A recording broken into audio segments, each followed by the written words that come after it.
कोलकाता समेत पूरे पश्चिम बंगाल में एक बार फिर कड़ाके की ठंड का एहसास होने लगा है। शनिवार को आसनसोल का न्यूनतम तापमान 11.8 डिग्री सेल्सियस रिकॉर्ड किया गया, जो सामान्य से 5 डिग्री सेल्सियस कम है।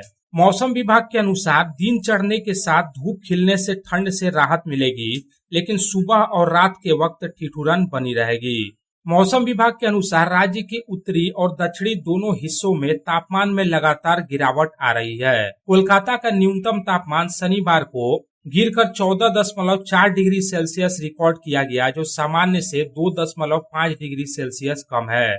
इस बीच एक दिलचस्प आंकड़ा सामने आया है, जहां दक्षिण बंगाल के नदिया जिले का कल्याणी 10 डिग्री सेल्सियस तापमान के साथ उत्तर बंगाल के कलिम्पोंग के बराबर पहुंच गया है, जिससे दक्षिण बंगाल में भी पहाड़ी इलाकों जैसी ठंड महसूस की जा रही है। अलीपुर मौसम विभाग के तरफ से जारी किए गए ताजा अपडेट के अनुसार फिलहाल कोलकाता में सुबह के समय हल्का कोहरा छाए रहने का अनुमान है, जबकि दक्षिण बंगाल के अन्य जिलों में कोहरे का प्रभाव कम हुआ है। इसके विपरीत उत्तर बंगाल में अभी भी कोहरे को लेकर चेतावनी जारी की गई है, जहां दृश्यता 200 मीटर तक गिर सकती है। हालांकि राहत की बात यह है कि राज्य के किसी भी हिस्से में बारिश या बर्फबारी की कोई संभावना नहीं है और मौसम मुख्य रूप से शुष्क बना रहेगा। मौसम वैज्ञानिकों का अनुमान है कि अगले 24 घंटे के भीतर उत्तर और दक्षिण बंगाल के जिलों में रात के तापमान में कम से कम 2 डिग्री सेल्सियस की और गिरावट आ सकती है। इसके बाद तापमान स्थिर रहने की उम्मीद है।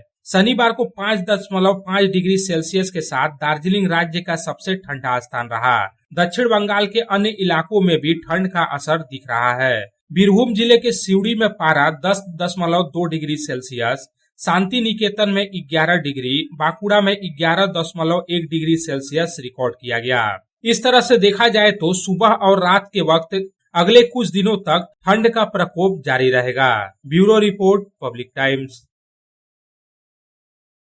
স্কিল ইন্ডিয়া গড়তে উদ্যোগী হয়েছে Asansol Ramakrishna Mission Ashram private ITI.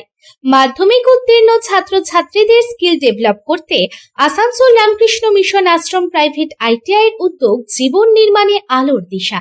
আর এরই মাধ্যমে বিগত 7 বছর ধরে সাফল্যের সাথে এগিয়ে চলেছে। Asansol Ramakrishna Mission Ashram private ITI এর বিভিন্ন কোর্সগুলির মধ্যে রয়েছে ইলেকট্রিশিয়ান কোর্স ও ফিটার কোর্স 2 বছরের জন্য, ওয়েল্ডার ও computer operator and program assistant course 1 বছরের জন্য। শুধু তাই নয়, প্লেসমেন্টেরও ব্যবস্থা চোখে পড়ার মতো। বিভিন্ন কোম্পানি প্লেসমেন্টের মাধ্যমে আইটিআই ট্রেনীদের উজ্জ্বল ভবিষ্যৎ গড়ার লক্ষ্যে এগিয়ে এসেছেন। Asansol Ramakrishna Mission Ashram private ITI থেকে প্রশিক্ষণপ্রাপ্ত ছাত্রছাত্রী উভয়েই প্লেসমেন্ট পেয়েছে। কোম্পানির কর্তৃপক্ষ তাদের দক্ষতা এবং আচরণ নিয়ে প্রসন্ন। তাই আমাদের লক্ষ্য ছাত্র ও ছাত্রী উভয়ের দক্ষতাকে সমান্তরালভাবে এগিয়ে নিয়ে যাওয়া। ভর্তি সংক্রান্ত বিশদ বিবরণ জানার জন্য এখনই যোগাযোগ করুন 7585874749 এই নম্বরে।